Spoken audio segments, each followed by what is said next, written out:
கல்லீரல் பிரச்சனையால் 46 வயதில் காலமான நடிகர் ரோபோ சங்கர் உடலுக்கு பிரபலங்கள் பலரும் அஞ்சலி செலுத்தி வருகின்றனர்.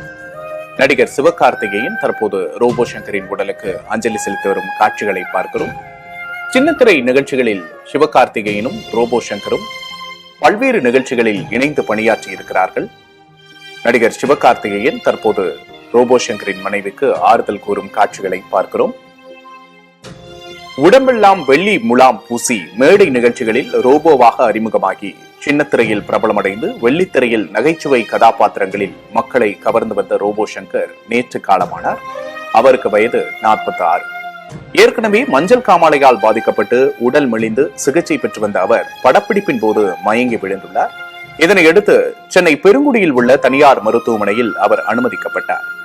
கல்லீரல் மற்றும் சிறுநீரக பாதிப்புகளுக்கான சிகிச்சைகள் அளிக்கப்பட்டு வந்த நிலையில் வியாழன் இரவு அன்று அவரது உயிர் பிரிந்தது.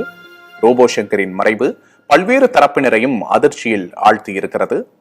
46 வயதில் மரணம் என்பது மிகவும் துரதிருஷ்டவசமான ஒன்று என்று அனைவரும் கருத்துக்களை தெரிவித்து வருகின்றனர். சமூக ஊடகங்களிலும் பொதுமக்கள் பலரும் ரோபோ சங்கருக்கு தங்களது அஞ்சலியை பகிர்ந்து வருகின்றனர்.